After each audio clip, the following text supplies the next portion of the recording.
Hello, hello, hello, everybody. Welcome to this week's edition of the AAA Hole podcast. I, of course, am your AAA Hole Death Witch. If you're watching this live on Twitch, thank you for being here. If you're watching on YouTube, thank you for having the tolerance to look at my beautiful face. And if you're listening to it on your commute or in regular podcast form, then enjoy the soothing sound of my voice and let it flood your ear holes.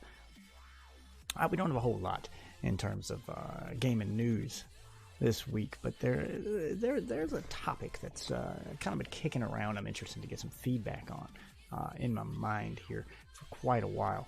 So I'm gonna go ahead and throw the image up for those of you on YouTube. And for those of you listening, we're talking about live service games.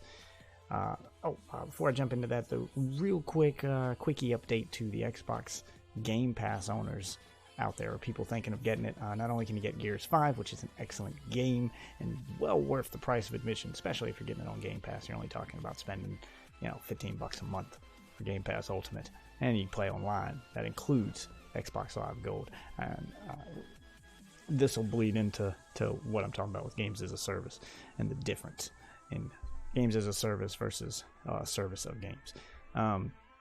But they've added 2 new games. Other than Gears 5, which is worth the price of admission alone, but they don't show up on the new release page, but they came out today, the 19th, so if you haven't picked those up and you are a Game Pass owner, you can also get Jump Force, which for anime fans out there, I hear is not bad, not great. It's no Dragon Ball FighterZ, but it's not bad.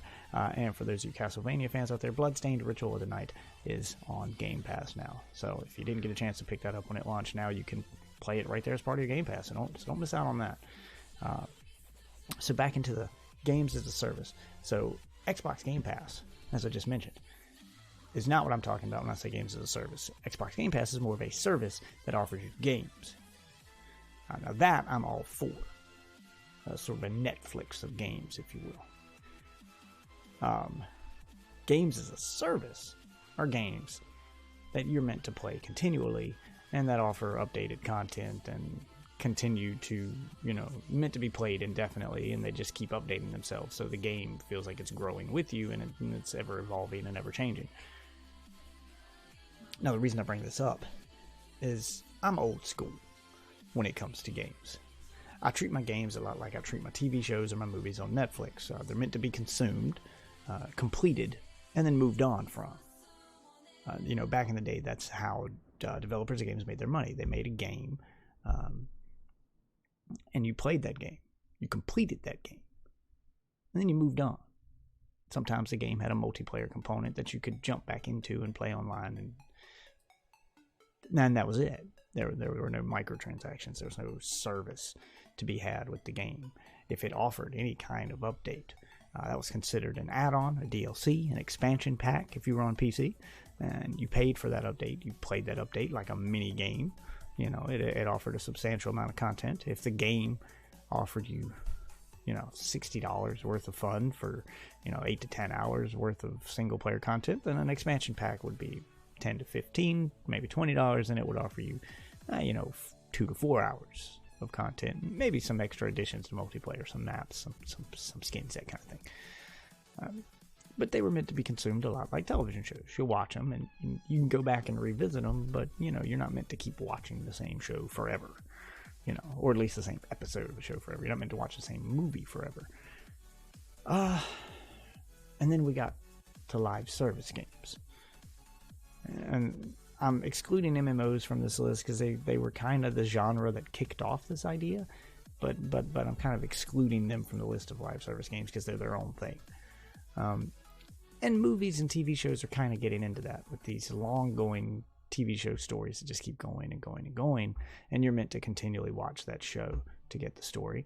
And movies that are doing this now. The MCU brought forth the idea of a movie universe that just continues for going on decades now. We're over 10 years with the MCU, and it shows no signs of stopping. They plan to keep this thing going. So is the market just evolving? Am I just old school? Because with things like Game Pass and these streaming services becoming popular, seeming to be where the industry is headed. The streaming services like this, subscription-based models, they are going to be, make no mistake about this, they are ramping up for this. They are going to be front and center for the next generation of gaming. the PlayStation 5 comes out, this is where we're at with this. EA's got their own service. Ubisoft has launched their own service, which I tried out. And I'm not talking about the streaming service. I'm just talking about the pay me X number of dollars a month and get to play however many games you want. So that brings me to the point of which type of game would be better for that kind of service.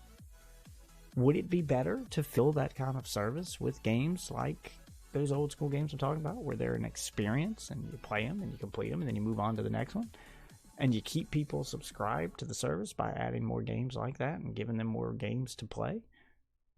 Because if you fill your subscription service with the live service games you're meant to just continually play, well, then you end up paying $15 a month for a service filled with games that you might only play one or two of. In which case, why subscribe? Just buy the game outright and continually play it forever. Or is it better to fill it with those old school kind of games that you play and you beat and then you're done? And I think part of the problem here is that I never see this factored into game reviews anymore. I never see it factored in to Metacritic scores, and I'm talking about users and critics alike. And I remember back in the day when I was looking through, Game Pro magazine, Electronic Gaming Monthly. They were, for those of you younger listeners or viewers out there, those were where we got our game reviews before Polygon and Kotaku and those websites existed. We had to subscribe to physical magazines that we got once a month that rated the games for us and helped us know what to buy that month. But they had broken down their scores into several different categories. And you could kind of, at a glance at the end of the review, get an idea of how good the game was based on the different departments. So you could focus in on the department you cared about. It had things like graphics, audio, audio, video, graphics, sound quality, multiplayer, single player.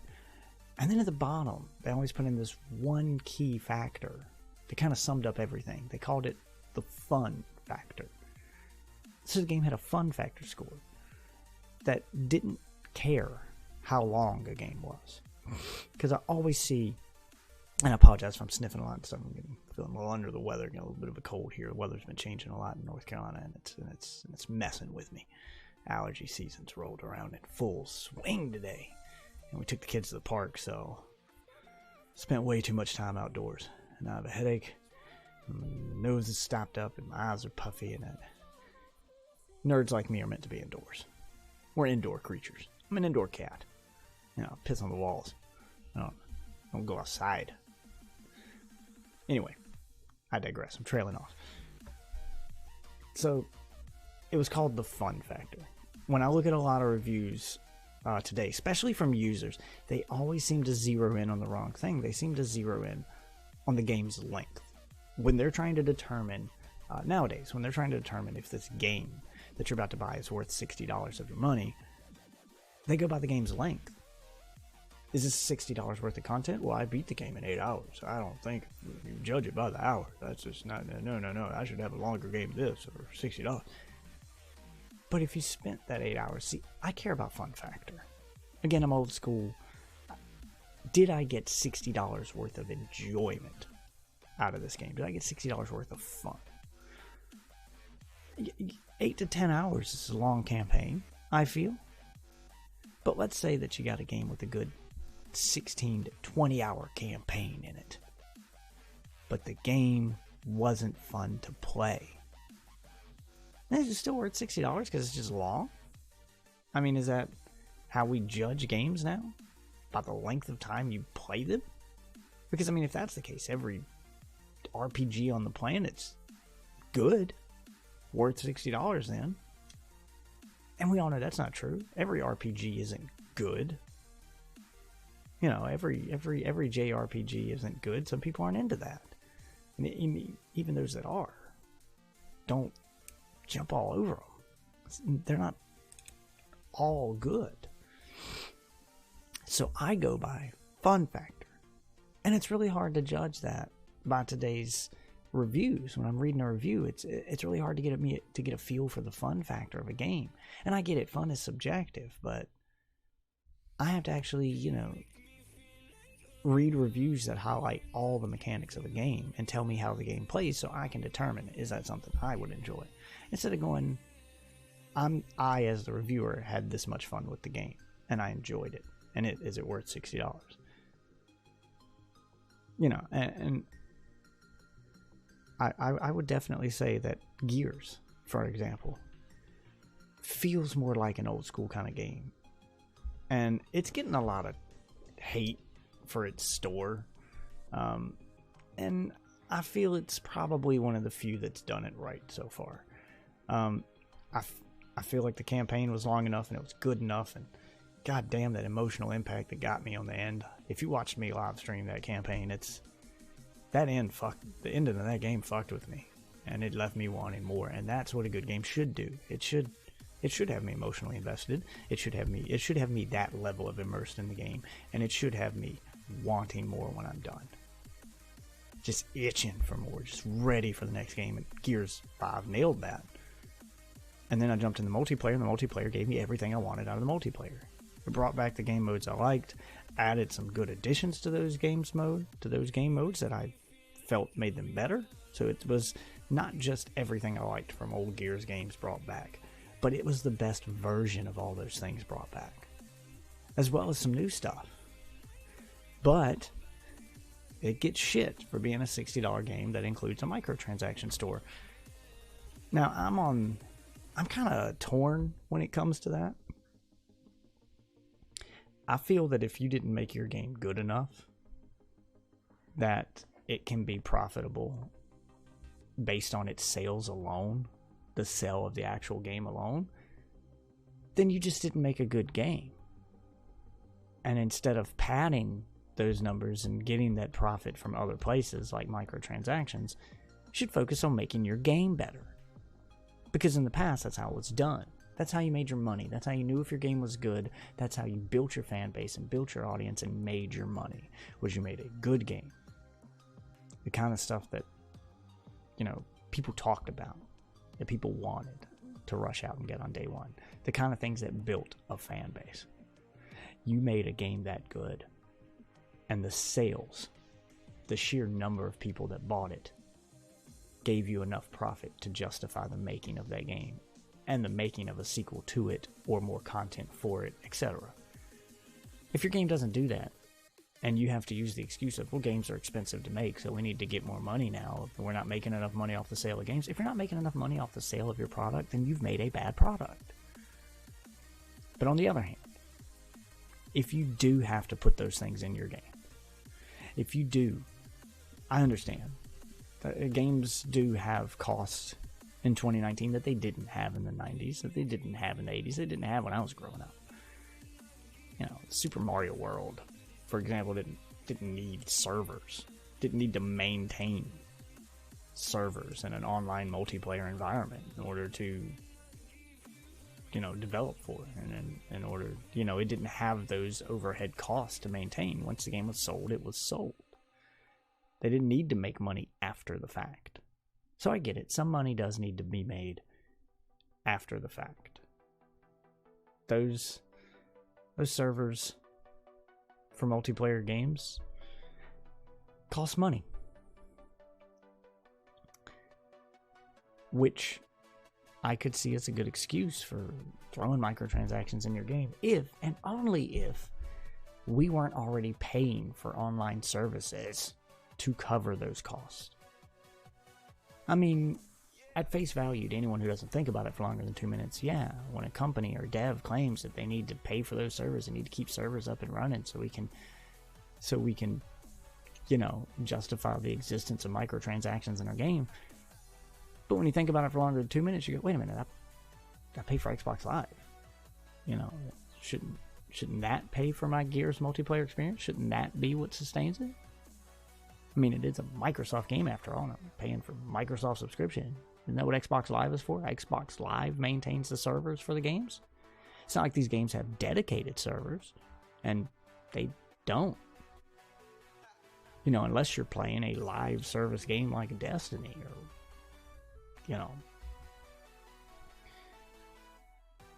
they don't have dedicated servers. Gears 5 does not have dedicated servers. Somebody's console is hosting that game, and if that host quits out of a match, just like in previous Gears of War games, then the host has to migrate. Sometimes you'll get lag. You don't get the best online experience that way. So what are the microtransactions for? Well, are they for additional content? Gears 5's not doing seasons, so they're not for seasonal content. They're not for free, quote-unquote, free content coming to the game. So is the microtransaction store necessary? No, I don't feel it's necessary. But having it implemented in the game in Gears 5, I'll say isn't necessarily a bad thing. If it's implemented in a way that doesn't take focus away from the gameplay itself. I was going to say it doesn't affect the gameplay, but any microtransaction store is going to affect the gameplay. It's just how does it affect the gameplay?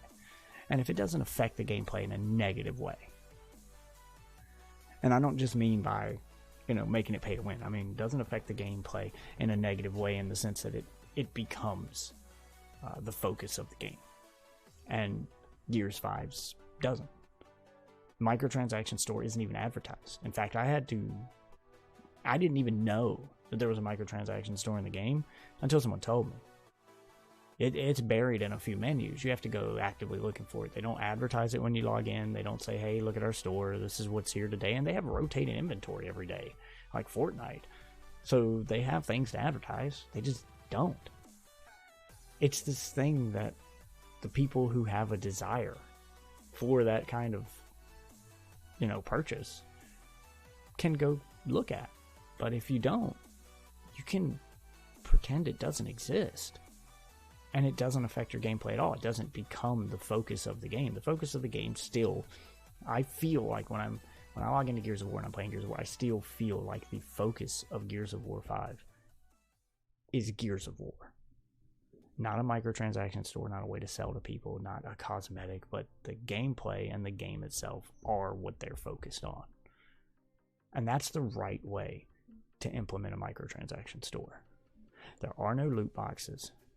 Nothing feels exploitative. You want a cosmetic in Gears 5. You see that cosmetic. You say, I want that skin for my gun. Let me just buy that skin. And you can do that. And yeah, it has some arguably pay-to-win elements like the XP boost. And the XP boost help you level up your player level, which doesn't really affect rank. The only thing you get from player level, I've maxed out my player level already. So the player level is really arbitrary and means nothing. I've maxed out my player level. And when I hit level 100, I'm given the option to reset my player level back to 0 and get a reward. So by leveling up, I get an in-game reward, I get a cosmetic, and I get put back at level 0. So when people look at me now, when I join a match, I look like a noob again. So the player level means nothing. You have no idea if that person you're playing with who's level 10 is new to the game or if they've already reset their rank 3 times. You don't know. It's not a rank, it's just a player level. Your rank for ranked matches is separate, and you can't use boost on that. So it doesn't have a pay-to-win element. It has the appearance of a pay-to-win element at first glance, but when you actually look at how their system works, because they have a battle pass system as well that they don't charge for. You know, like Fortnite charges for theirs, and PUBG charges for theirs. They're battle pass systems that let you get rewards as you level up as part of the gameplay. Theirs is free. It's just part of the online experience. It's goals. It's things to keep you playing the multiplayer other than just how good my rank is or how much fun I'm having. And I feel those things add to the fun. So there's ways to do live service games properly. And Gears of War isn't even a live service game. It's that old school kind of game where you can beat the campaign and you can be done with it, or you can jump into the multiplayer, you can get invested in that. And then if they ever add any new content to the game, it's going to be DLC you're going to have to pay for. And cosmetics are a separate thing that can be done right or can be detrimental to a game, but I'm keeping them out of this for now.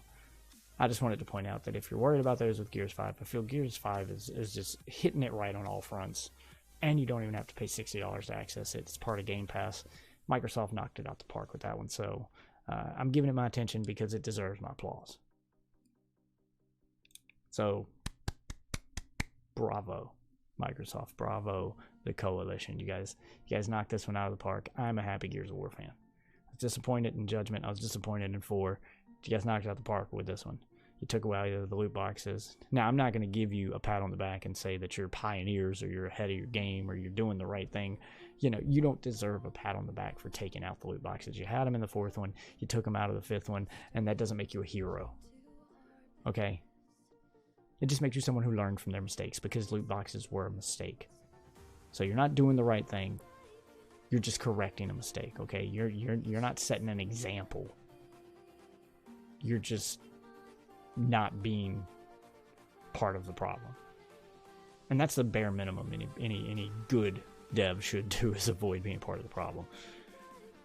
But back to the topic at hand on how I feel about games. So, live service games like Anthem.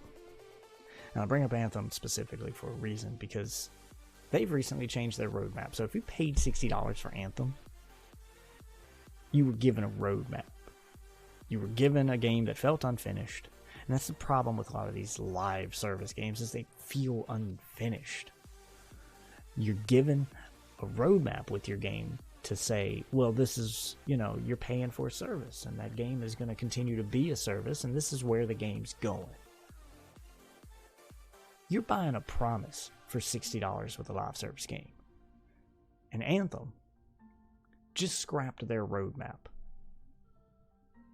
So they just broke that promise you paid for. And they promised to fix the game and still give it updates. But as far as actual content goes, they scrapped that. You don't know what your content's going to be now. That game is all but dead. Fallout 76. Another live service game that if you paid $60 for, you didn't get what you were promised in the roadmap. You didn't get the content you were promised. In fact, they've added some things you didn't ask for, like a battle royale mode. So your game's ever changing, but that doesn't mean it's changing in a way you want it to. Destiny had its ups and downs. It's on the upswing right now. And they just announced a 5-year plan for Destiny 2. They have no intention of making a Destiny 3, and they're going to stick this one out, and they're going to correct the mistakes made by their days with Activision and make it a better game. And so far, they're holding true to that, and I'm looking forward to it. But still, not every game goes the route Destiny goes and turns it around.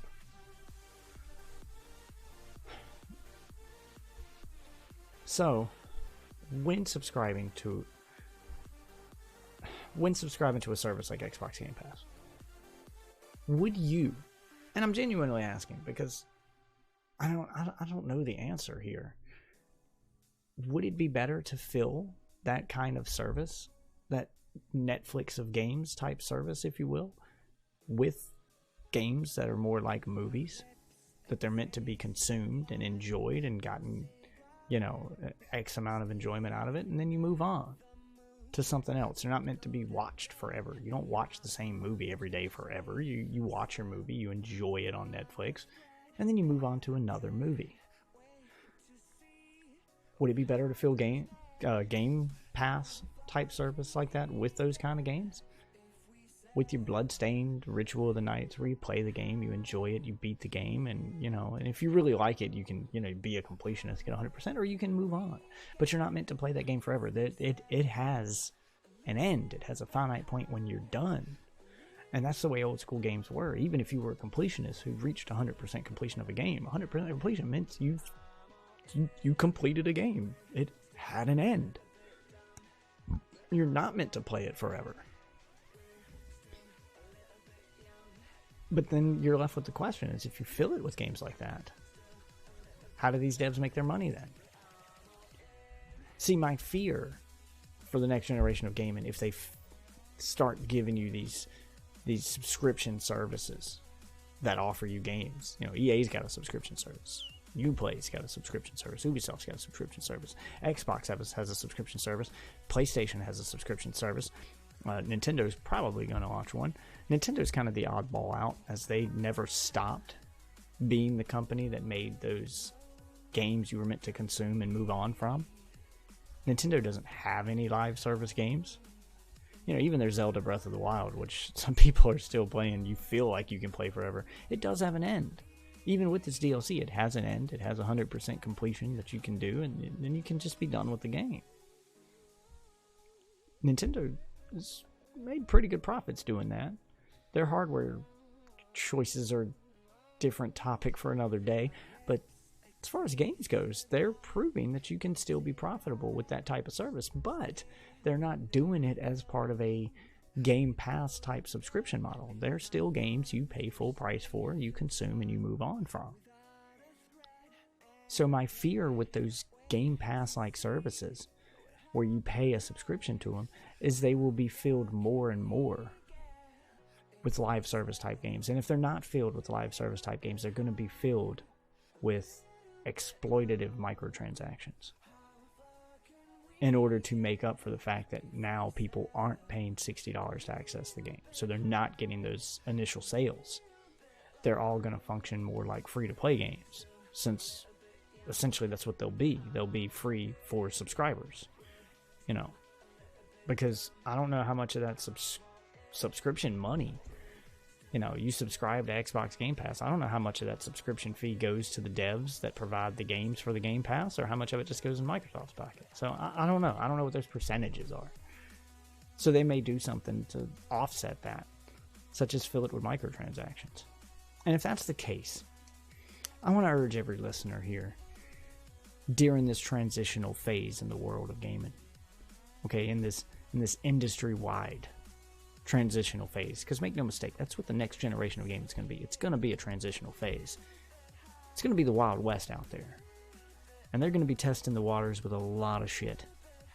Don't just blindly take what you're given. Don't think this is the way it is now. Don't be fed something you don't agree with. Vote with your wallet. If a service doesn't meet your qualifications, or you don't feel is worth your money, then don't pay for it. Don't suck it up and go, well, I don't like this service, and I don't like the way the games are going, but I guess this is the way things are now, and then just pay for it. Don't have that defeatist attitude about it. Suck it up. Resist the urge to buy something on day one because all your friends are. Sorry about that. Resist the urge. I know the fear of missing out is a real thing. And you see it a lot, especially with games like Fortnite, where kids are getting, you know, bullied or picked on at school because they didn't buy the right skin. Resist that. Okay, just as a community, can we get away from that shit, please? Reviews still have a purpose. Metascores still matter, right? You need to listen to your fellow gamers in the form of reviews. Don't listen to the fellow gamers who are bullying you. Go look at the review of a game and learn to just... It's the same advice I feel like I'm going to have to give my kids one day when they go to school. Just stand up for yourself and use your money as the way to do it. Just tell them, no, the game's not worth my money. That cosmetic, that thing's not worth my money. I'm not gonna pay for that. And then don't.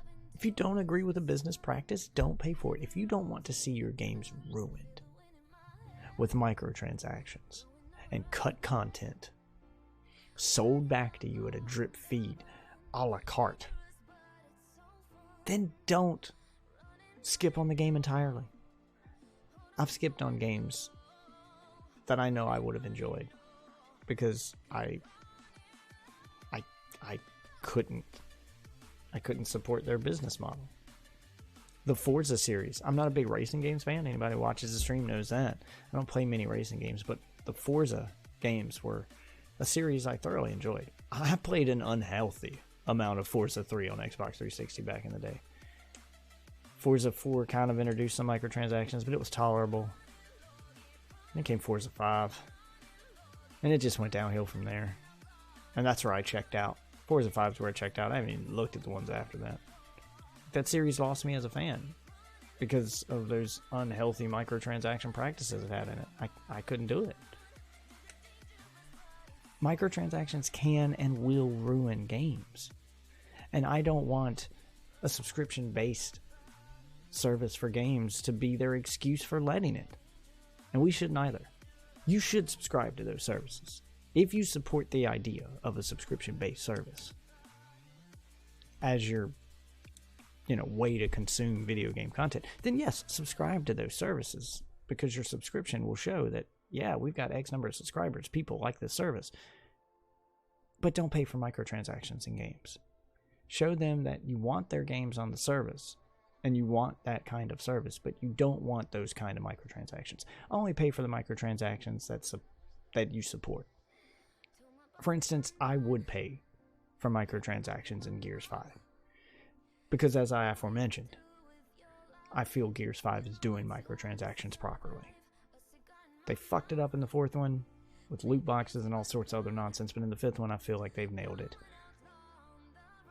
Not only are they just cosmetic, and there's no loot boxes, you just buy the thing you want to buy, but they aren't the focus of the game. They haven't taken the focus from the player away from the game itself. It still feels like the devs are doing game first, cosmetics second. The game doesn't feel like an excuse to have a cosmetic store. A lot of games do that. The game feels like that thing you just do while you wait to shop in a store. That thing that they entice you with to get you in the door to a store, and then the whole game feels like a store. Gears doesn't do that. And that's the way it should be. It should feel like a game first and optional purchases second. And I feel like Gears nails that. You have to go through like 2 different menus to even find the store. And they don't throw advertisements or pop-ups in your face as soon as you log into the game. Like I said, I went a full week playing the game. I went a full couple days playing the game before I even realized it had a store. So that's done right. So yeah, I'll support that. I'll support that kind of microtransactions, and I'll pay for those. I'll pay for the service that lets me access the game, and I'll pay for the microtransactions in the game I support them in. But we'll flip over to Apex Legends, for instance. I know that's a free-to-play game, but I'll use it as an example because it's loot box heavy. It's never, Apex Legends is never going to get a dime of my money in microtransactions. Shit, if you want to go to a game that's full priced and would be part of a microtransaction service like that, we'll go to Fallout 76. I feel a lot of the stuff in their microtransaction store is stuff that just should be in the game. I feel like content, I feel as if there's just too much in that store, to the point that I feel like content is being cut from the game to get thrown into this store, and that the game you play is just an excuse to have something to do in between store purchases. Alright, it's not done well. Anthem didn't do it well. Store, felt exploitative. Felt like, again, content was being cut to be put in the store. Gears does a good job of giving you a good amount of content for free, and the content it gives you for free isn't BS. It's not bullshit. It doesn't feel stupid. In fact, there are more skins you can get for free than you can buy from the store, and they look better. I've been to Gears of War 5 store, and the stuff they have that you can buy is really kind of sponsored content. Like, you can buy branded skins for your guns, branded spray paints, like Forza 5 or Forza 6 or whatever fucking number they're up to now. And it's got some movie tie-ins like Terminator and a Halo tie-in. So there's that kind of stuff. But the stuff you get for free, I feel the skins you get for your gun for free in that game oftentimes look better than the ones from the store. I'm not saying that has to happen all the time. There should be some really awesome stuff in a paid store, but it shouldn't take away from the stuff that's included with the game. I guess I just miss the days of having a game you play, you complete, and then you move on from. I guess I just feel like that would feel more like the Netflix of games if we consumed games the way we consume Netflix. You watch your movie or your TV show on Netflix, and then when you're done with it, you've seen it, you don't go back and watch it again from the beginning and go, man, I really like that, let's do it again. You move on to something else. You may come back to it later. Yeah, keep it as part of the service, keep it as part of the collection, but you watch the same TV show every day. You don't watch the same movie every day. You know, you have a variety. And I feel with games as a service being what they are, they want so much of your time and so much of your attention that you can't have a variety of games in your diet, in your game and diet anymore. And I'm a guy who enjoys the variety. It's why I scaled back my games as a service games I was playing. Too much of them wanted too much of my time. I got Destiny I'm taking a break from right now because they've got more content coming out in October, and at this point I can't keep up with the amount of time it wants from me, so I'm just going to take a break and wait till new content comes out and just kind of binge it all at once when it comes out then. I couldn't do Warframe for the same reason. It's just so much in it, and it wants so much of my time that it would become almost an obsession. And if I'm obsessed with one game, then why would I need a game subscription service that offers me more games? See, I feel the two business models contradict each other. Am I supposed to subscribe to a service that gives me access to all these games, but only have time to play one of them? Because that game takes up so much time? It's the reason why my Switch gets so much more attention than any other console in my house, aside from the fact that it's portable. Honestly, most of I don't take it with me outside the house very often. I don't use the portable side of the Switch very often. The reason it gets most of my attention is because I can complete a game on it and move on. I still feel the way I felt back on the Super Nintendo or, you know, the Sega Genesis or even the PS1 days, where games became memorable experiences because I didn't play them long enough to get sick of them. You know, I completed a game and then I have fond memories of it, and I may come back to it in the future, but yeah, I left on a high note with it. I didn't become sick of it. I didn't get burnt out on most games in the PS1 era, you know, or even the PS2 era. I didn't get burnt out on most of those games. You know, Resident Evil 2, the remake just broke records because that game's remembered fondly by most gamers. Do you know why? Aside from the fact that it's a good game with a good plot and it was memorable, it was because the game wasn't excessively long. It didn't want you to play it forever. It didn't chop its content up and sell it back to you. It was a complete experience. And it was an enjoyable experience from start to finish. And then, yes, you finished it. And you left on a good note. You finished it wanting more. Which is what a good game should do. Leave you wanting more so that you buy the sequel. Or at least the DLC if they release something, you know, to add on to the story to give you more. And I'm hoping Borderlands 3 does well. Because as far as I can tell, I haven't played it yet, but from everything I've read, I haven't had the money to play it yet, but it's on the list. But I'm hoping it does well because it seems to be... Borderlands just seems to be that last bastion of that kind of game that is ripe for being a live service game. It feels like a live service game when you're playing it. It's a looter shooter like Destiny, you know. Borderlands 3 was perfectly suited to be exploited with microtransactions. It was perfectly suited to be this ongoing thing you just keep playing forever. I mean, Borderlands 2 had so much DLC, it feels like some people did play it forever. But it wasn't a live service game. It had a definitive end. You could replay it multiple times, but the game had a story, it had an end, and it had good multiplayer and good co-op, and that was it. It was an experience people enjoyed, and you left out on a good note. And even with all the added content they added to it later, you had time to take a break. You finished that content to take a break from it and wait for the DLC to come out. The game never really gave you a chance to get sick of it, like these live service games do. And I'm hoping Borderlands 3 is successful because it seems to be following that. In fact, that's the one complaint I see, a quote-unquote complaint I see from reviewers, is that Borderlands didn't change too much. It's just more Borderlands, which I feel is what we need right now. A game that doesn't try to be the center of your attention and the only game you play for the next 5 years. A game that is just more of the thing you fondly remember and you enjoyed. a continuation, a chance to jump back into a series you fondly remember that you haven't played in a few years and feel like you're picking up where you left off. You know, sorry if this isn't about the topic, but I have no idea what to do. But I think my friend, okay, I'll address that in a minute, but I'm not gonna read that on a podcast, man. This is being recorded, so we're doing a podcast. Podcast is almost over. We're at the 40-minute mark. I told you I was gonna do about a 30-minute podcast this week, but I don't know.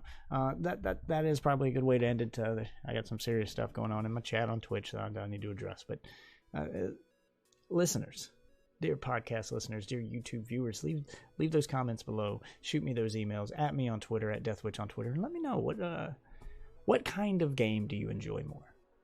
Are you more old school like me, and do you want games that you can consume like television shows, like movies, and have fond memories of because you completed them and they didn't stick around long enough for you to get sick of them? Or are you more the obsessive gamer who plays a game like Destiny or World of Warcraft and you don't ever want to play another game? You want that game to go on forever because you just can't get enough of it. And you're happy playing that same game all the time. You're happy with a game like Warframe or Destiny or World of Warcraft that demands that much of your time and consumes your life. Are you happy having your life consumed by one game, or do you want that variety that is the spice of life? And when it comes to a Game Pass-like service, what would you want to see on it? Do you think it's more suited for the old school kind of games? You know, that you can consume and move on from and check out something else new, which would be awesome for a Game Pass-like system, because then you're not spending $60 after $60 after $60 to keep playing new content. You can just cycle through them. And if you like something in that game enough, or you like that game enough to play it a second time, then maybe you buy a microtransaction or two.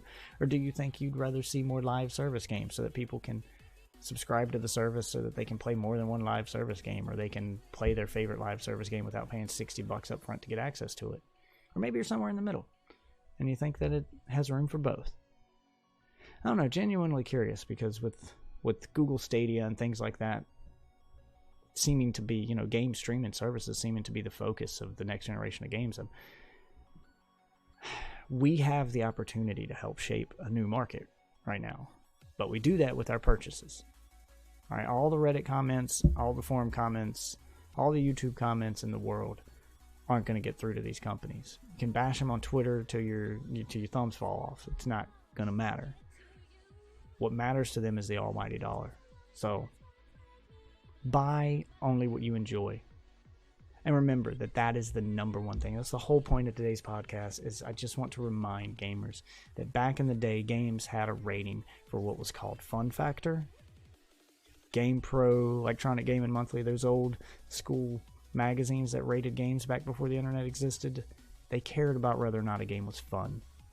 And I feel like a lot of gamers forget about that now. They want value for their dollar, but you guys are going for quantity over quality nowadays. We have a chance to change that, and I want to see that change. Vote with your wallet. If the game isn't enjoyable, don't play it. Don't slog through something you're not having 100% fun with when there's so many other games you could be playing and having fun with.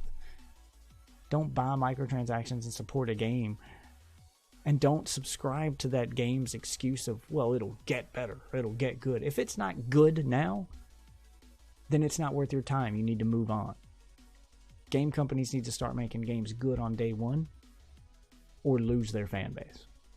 No more of this selling you a promise. Don't buy promises, guys. Buy games.